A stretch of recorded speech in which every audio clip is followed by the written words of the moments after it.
Hi friends, இன்னைக்கு AKM சமையலில் ஒரு பாரம்பரியமான கருவாட்டு குழம்பு அது எப்படி செய்யுதுன்றதை பார்க்கலாம். சட்டியில் தான் வைக்கணும். நான் பாருங்கள், இப்போ எண்ணெய் ஊற்றுறோம். கொஞ்சம் எண்ணெய் காஞ்சிடுச்சு. கடுகு 1 ஸ்பூன், வெந்தயம் 1/2 ஸ்பூன், வடகம் கொஞ்சம். வடகம் பொரிஞ்சிடுச்சு. இப்போ நம்ம வெங்காயம் அரிஞ்சு வச்சுருக்கோம் பார்த்தீங்களா, அந்த வெங்காயம், இந்த பச்சை மிளகாய், கருவேப்பிலை இதெல்லாம் போட்டு வதங்கணும். அந்த குழம்பு சூப்பராக இருக்குமா. கிழிச்ச கருவாடுன்னு ஒரு கருவாடு, அந்த கருவாடு போட்டு தான் இந்த குழம்பு வைக்கணும். அதுவும் வாழை கருவாடும் போட்டு குழம்பு வைச்சா சூப்பராக இருக்கும். வடகம் போட்டு தாளிச்சா நல்ல வாசனையாக இருக்கும்.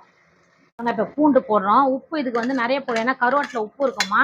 அதனால் கம்மியாக தான், ஒரு ஸ்பூன் 1.5 ஸ்பூன் தான் போடணும். அதுதான் உங்கள்கிட்ட காமிக்கிறேன். தக்காளி கொஞ்சம் வதங்கணும். வதங்கினதுக்கு அப்புறம் தான் காய் போடணும். தக்காளி வெங்காயம் நல்லா வதங்கிடுச்சு. இப்போ இந்த உருளைக்கிழங்கை போட்டுக்குவோம். கத்திரிக்காயை போட்டு, முருங்கைக்காய் இதுக்குள்ளே போட வேணாம். ஒரு கொதி வந்ததுக்கப்புறம் போடலாம். புளி ஊற்றி ஒரு கொதி வந்ததுக்கப்புறம் முருங்கைக்காய் போடலாம். இல்லைன்னா புளி எல்லாம் முருங்கைக்காயில் ஏறிடும், ஒரே புளிப்பாக இருக்கும் முருங்கைக்காய். இது வதக்கணும். கொஞ்சம் நல்லா வதங்கிடுச்சு. இப்போ மிளகாத்தூள் ஒரு 3 ஸ்பூன் போட்டுக்கலாம், நிறைய வேண்டாம்.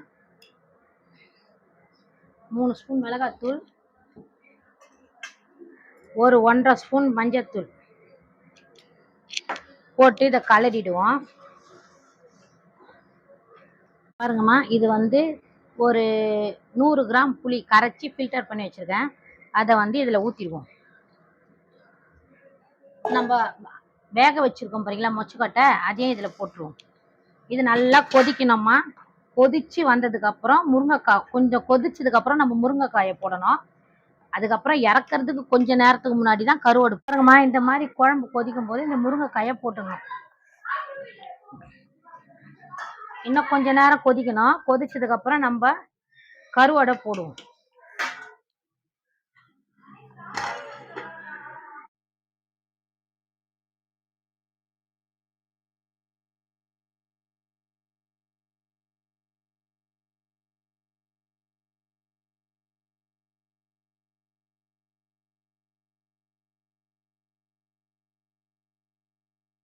இங்கே பாருங்கம்மா, கருவாட்டு குழம்பு எப்படி கொதிக்குதுன்ட்டு. சூப்பராக இருக்கும். அந்த கருவாட்டு குழம்பு வச்சு சாப்பிட்டு பாருங்க. இந்த பாருங்க, இப்போ நிறுத்திட வேண்டியது தான் நம்ம கருவாட்டு குழம்பு. இந்த வீடியோ உங்களுக்கு பிடிச்சிருந்தா லைக் பண்ணுங்க, ஷேர்